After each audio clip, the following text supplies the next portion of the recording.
sei quantos de vocês já pararam para pensar, mas, afinal de contas, como tudo começou? Aqui estamos nós, nesse tempo, nesse ano, e atrás, lá atrás. O que aconteceu? Há quanto tempo atrás?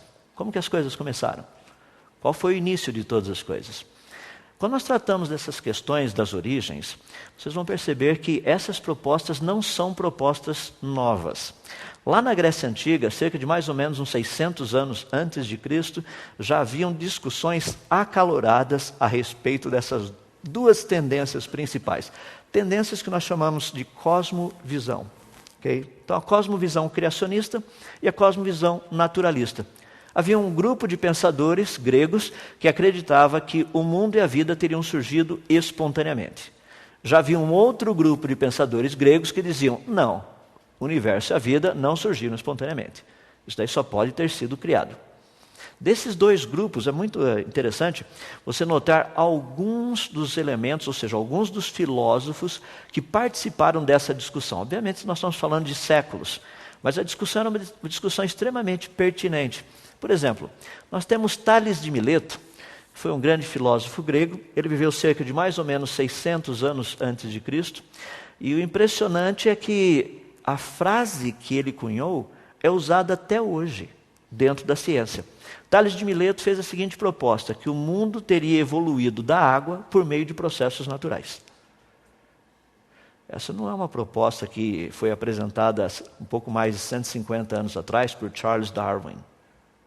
Essa não é uma proposta do século XX.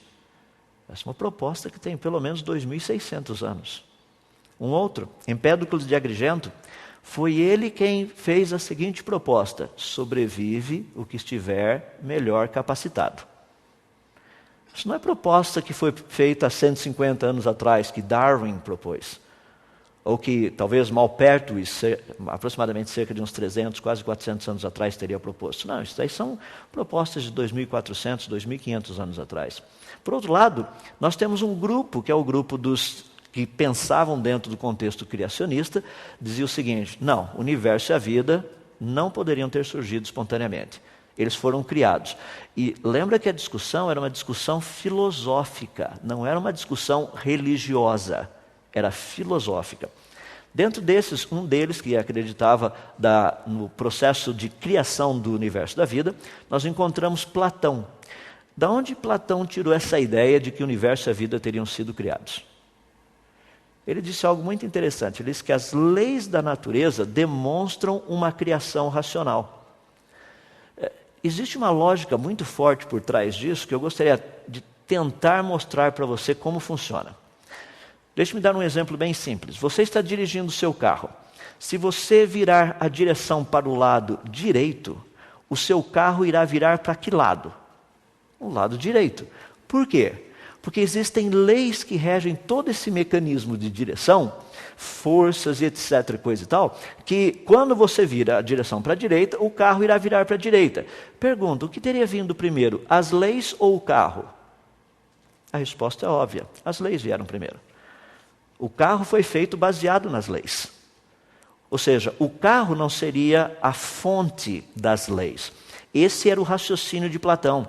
As leis teriam que existir antes da natureza. A natureza foi criada baseada em leis. É por isso que ela funciona. A natureza não poderia ser a causa da existência das leis. Então nós estamos tratando de uma argumentação muito interessante, outra vez, uns 2.400 anos atrás aproximadamente. Aristóteles também dizia que o universo foi criado segundo um plano racional. Ao olhar ao redor, ele percebia que as coisas encaixavam-se muito bem. E coisas que se encaixam muito bem é porque elas foram criadas. Deixa eu dar um exemplo simples que você poderá entender o raciocínio que Aristóteles teve. Eu vou colocar em termos atuais. Obviamente, naquela época eles não tinham parafuso. Não como nós temos hoje, tinha umas coisas semelhantes a parafusos naquela época. Mas imagina que eu pedisse a você para consertar um determinado que está quebrado e tem um parafuso e uma porca que você precisaria para colocar ali. E eu lhe desse uma caixa de ferramentas cheias de parafusos e porcas dos mais diferentes tamanhos e, sei lá, dimensões. Eu pedisse para você pegar qualquer duas delas e tentar colocar e arrumar o negócio. Se você pegasse apenas um parafuso e uma porca, sem ter certeza que os dois se encaixam, a coisa funcionaria? Agora, por que uma porca teria exatamente o mesmo diâmetro e a mesma rosca do parafuso? É porque ela foi planejado. Foi esse tipo de raciocínio que Aristóteles teve ao olhar a natureza e contemplar essa sincronia que existe na natureza. Ele chegou a essa conclusão dizendo: o universo só pode ter sido criado. Agora, por que os gregos possuem essas duas áreas de trabalho, o naturalismo e o criacionismo? Porque, no fundo, a filosofia grega, eu estou usando Leucipo, praticamente ele viveu no século V a.C., ele dizia o seguinte: nada acontece casualmente, existe uma razão necessária para tudo. Então os gregos estavam querendo achar qual era a razão primeira da existência de todas as coisas. No fundo, eles estavam fazendo a mesma pergunta que nós nos fazemos: como tudo começou? Como tudo isso teria vindo à existência? Então o que nós temos aqui é uma questão muito interessante de praticamente, pelo menos uns 2.400, 2.500 anos aí de propostas. Gostaria de apenas colocar algo para você pensar.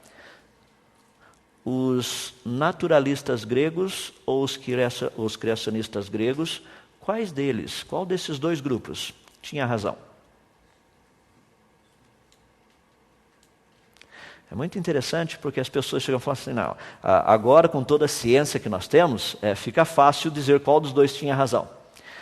E é por isso que é extremamente importante a gente trabalhar dentro desse congresso que nós estamos fazendo, para você entender e conhecer um pouquinho mais quem ou qual desses dois grupos estava correto.